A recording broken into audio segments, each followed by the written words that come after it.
are listening to the Embrace the Mud podcast, where we discuss all things related to healthy, joyful, and life-giving relationships.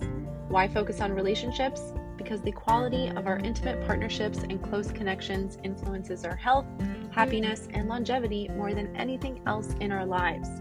Relationships matter a lot, so together, let's jump into the mud, aka our messy relationships, pull some weeds, plant some seeds, and create an enriching environment where strong relationships can take root. I am your grateful host, Dara Posner. I am a relational disaster working toward relational mastery. I am also a positive psychology coach, a relational mindset coach, a blogger, and now a podcaster. Thank you for tuning into this episode of the Embrace the Mud podcast, where we discuss all things related to healthy, joyful, life-giving relationships. If you are a fan of this podcast, please subscribe, follow, like, review, and share. Your engagement in this way is crucial to the success of the podcast, and I appreciate you taking just a few seconds to support my mission, which is to help people like you flourish in life and love.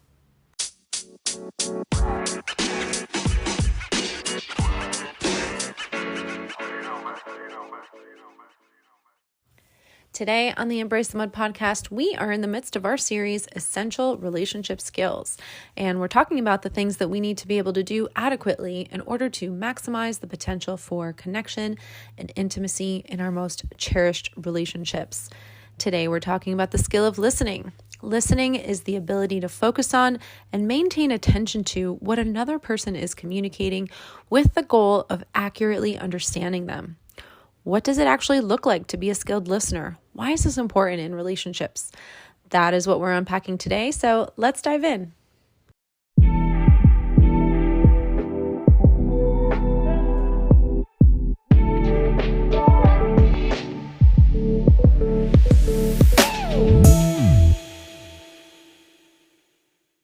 Just like with self-awareness, which I talked about just 2 episodes ago, people really believe themselves to be great listeners.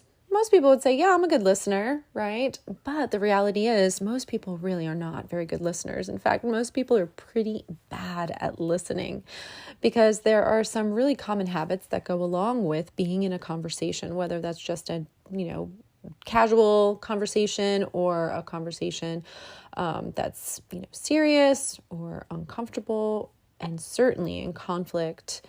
People are not really showing up and listening very well at all. Very often what we're doing when another person is speaking is we are doing several things. We're judging what they're saying. We are drawing conclusions about what they actually mean. We're reading between the lines of what they're saying. And we're formulating in our own heads our responses while they're speaking. So that means that we can't really be giving them our undivided attention, because our attention is divided between trying to hear what they're saying, trying to interpret what they're saying, and then responding to what they're saying. And there's just a lot going on in our heads.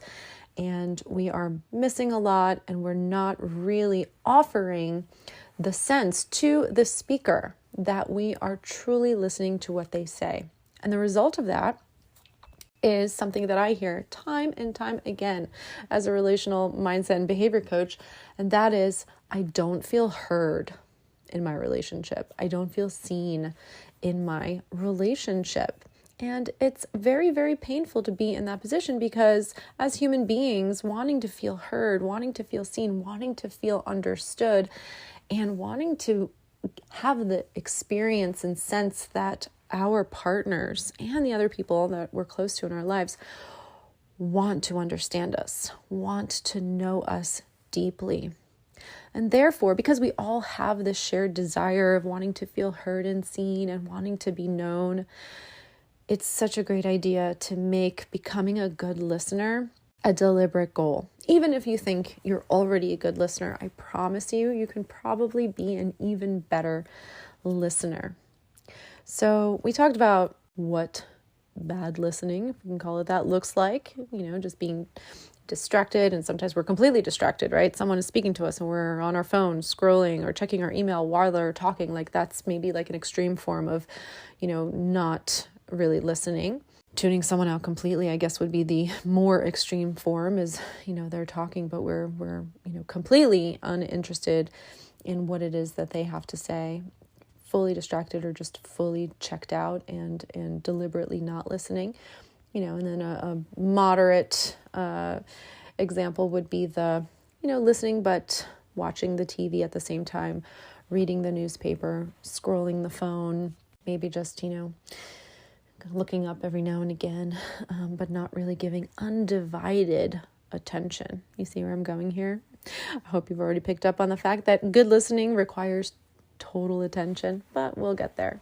And let's see, any other examples of just not great listening habits would be when someone's speaking.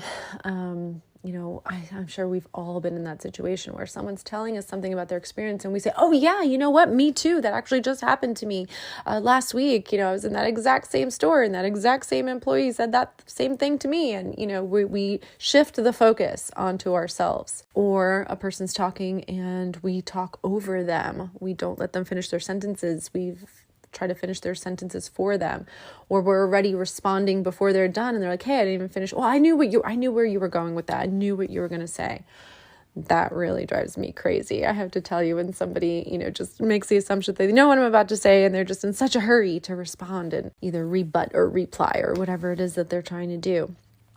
All of these are examples of just not good listening, and experiences that if we're showing up in that way, we're going to leave the other person feeling defeated and unheard and ununderstood and fundamentally uncared for. And that's the opposite of the experience we want to create in any of our relationships, but especially with our romantic partners. So we have talked about bad listening, what it looks like, the value of good listening, offering what our partners desire more than anything else, which is to feel heard and seen and understood, which makes them feel cared for and loved. And so we want to be really good at it. What does that look like? What does it mean to be a really good listener? So there are 3 levels to being a good listener. One is, basically just a baseline of emotional maturity. That's the first one. We kind of can't be a good listener if we don't have a baseline of at least moderate to high emotional maturity, because we have to be able to have uncomfortable conversations and hear things that are hard or unpleasant to hear without having knee-jerk reactions that send us into defensiveness or stonewalling if we're, really made to feel uncomfortable. We also need to be able to get above needing to be right or being in agreement. Sometimes when we have a lower level of emotional maturity, we have a low tolerance for people disagreeing with us or having an opposing opinion to us. And our ego can get in the way and want to be right. If somebody has a different opinion or a different perspective or perception of a shared experience. So we have to instead be able to make room for other perspectives and opinions, even ones we dislike, even ones that make us uncomfortable or just are unpleasant to sit with. So in order to listen well, emotional maturity is an essential baseline. The second level of good listening is that we need to have an intention of understanding. That needs to be a clear intended goal. I'm listening so that I can understand where this other person is coming from. And again, I don't need to agree with where they're coming from. I don't need to see eye to eye with them. I don't even have to like it. I just have to understand it. So that needs to be the goal when someone else is speaking. Our concern and primary objective is just to get it, to understand, to see where they're coming from. And the third level is that we need to be able to communicate presence and attention with our body and our voice. I think so often we underestimate how strong of an impact our body language makes when we're in a conversation, especially with a romantic partner, because we're just so sensitive to each other, right? We're paying attention to everything. We're looking at facial expressions and, body posture. what direction our body's facing. Even having like crossed arms can signal kind of like a closed offness, right? So we need to be able to communicate that we're present and attentive and open to what is being shared with us by just being mindful about what is our body communicating, what is our face communicating. Are we making eye contact? Are we looking the person in the eye and offering that respect that says, you matter, what you have to say matters? Are we turned toward them rather than away? And can we send cues with our voice that, isn't interrupting or talking, but just kind of like, oh, okay, yeah, yeah, just making these sounds that say, I'm here, I'm with you, I'm present, I'm listening. And then, every now and again, interjecting with a clarifying question that is, keeping them on track and on topic and, directing the conversation as they're sharing, but just, so do you mean this? Okay, you mean that. Okay, great. Please continue, things like that to show we're really, really listening and care about understanding. And then finally, being able to summarize what we're hearing in order to confirm that we're accurately interpreting what's being said. So that, a good time for that might be after they've sort of gotten everything out. You might say, is there anything else? That's a really powerful question to ask when you're listening is there anything else? Is there anything else? Okay, anything more? Let them really fully express. That feels so good in relationship. I mean, right now I just feel like soothed just imagining that scenario of somebody really drawing me out and wanting to hear it all. Creating space for that, welcoming everything. And then when they say, yeah, that's it. That's everything I wanted to say. Saying, okay, so if I'm understanding you correctly, what you're saying is, and then being able to, in your own words, summarize and recapture what they said and give them the opportunity to say, yeah, you got it mostly right, but then, this right here, it's really this. Oh, okay. And then summarizing again until at the very end, that person, is able to say, you got it. Yeah, that's exactly it. That's what great listening looks like. Having the emotional maturity to hear whatever needs to be said, to be able to, deal with the discomfort that might come with that, or just, the difficulty of having conversations about tough topics or being on different pages than someone. And, just really making room for difference and, other perspectives, other opinions.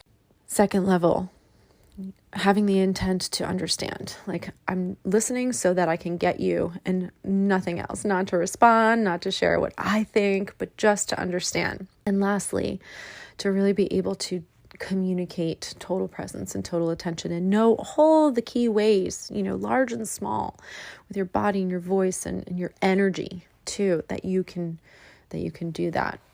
So if you can keep those three things in mind and approach your conversations with them in mind and really, really saying, okay, I'm going to practice excellent listening here. I promise you, it's transformative in your relationships. It's so important because, again, we all just want, at the end of the day, to feel known, heard, and seen by the people we love the most, and to know that they care to do that for us.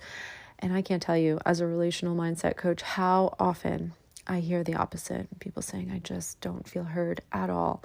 And, it starts with us. So if you're in a relationship with someone who you feel is just a terrible listener or just not a really great listener, and you often feel either unheard or not completely heard or understood, focus on your own listening capability and really strengthening your ability to listen extremely well and offer that experience to your partner. And it might take multiple times, where you're the one really doing that. And what I've seen and experienced personally is that then influences how they start to listen and show up, or it opens the door, if they're feeling really seen and heard and understood, confirming that with them. Hey, I've really been making an effort here to hear you and to really understand where you're coming from. Are you feeling that? Are you experiencing that? Yeah, it's been wonderful. Thank you. Great. I'd really like that if we could do it for each other. It would be really, really great. Like, do you think that that's something we could try to practice mutually and invite them into that at a time where they are on the receiving end of it and really appreciating what that's like. So I hope that that's helpful. That's all I have for you today.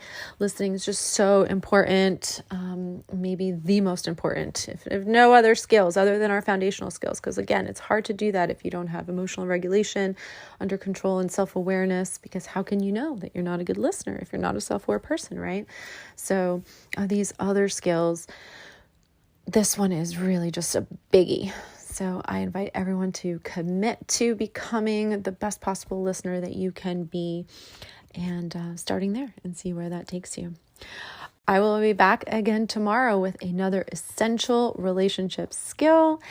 And in the meantime, please remember, you are wired for love and connection. You are capable of love and connection. You are worthy of love and connection.